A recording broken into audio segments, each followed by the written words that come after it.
Why is designing for product disassembly so difficult? Imagine buying a sleek new gadget and then struggling to take it apart without breaking it. That's because designing for disassembly is a complex puzzle. It's not just about making things easy to open. It involves balancing many factors that often don't seem to fit together at first glance.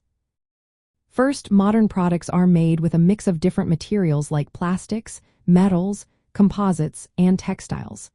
These materials are often glued, welded, or fastened tightly together. Separating them without damage is tricky because some plastics and textiles don't have good recycling options. Metals are easier to recycle, but when they're mixed with other materials, it gets complicated.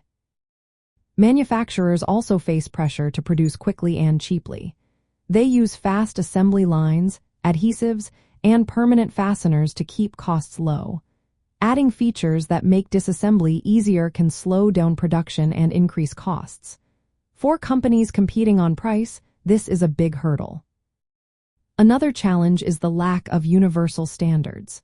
There are no clear rules that tell companies how easy or hard it should be to take apart a product. Without regulations or incentives, many companies don't see the benefit of designing for disassembly. They focus on making products that are cheap and quick to produce, not easy to repair or recycle. Disassembly logistics add another layer of difficulty. Often, products are taken apart at separate locations by workers who may not be trained to do it carefully. Manual disassembly is labor-intensive and costly. Automated disassembly machines are still being developed and aren't widely used yet. Design trade-offs also make things complicated. To make a product easy to take apart, designers need to use modular parts, clear labels, and reversible fasteners. But these features can conflict with goals like making the product durable, attractive, or compact. Balancing these needs makes designing for disassembly a real challenge. Thinking about social issues like climate change and inequality, these difficulties matter a lot. When products aren't easy to disassemble, more waste ends up in landfills, and resources are wasted. This harms the environment and hits vulnerable communities hardest. On the flip side, better disassembly practices can create jobs in repair and recycling industries, helping marginalized groups find work. Using circular economy principles, which focus on reusing and recycling materials, can reduce the need for virgin resources often mined in regions with social injustices. To overcome these hurdles, companies can start early by considering disassembly during the design phase.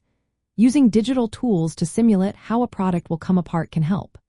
Creating modular parts and standardizing components makes repair and recycling simpler. Governments can also step in with policies that requiring products to be designed for disassembly and offer incentives for sustainable design.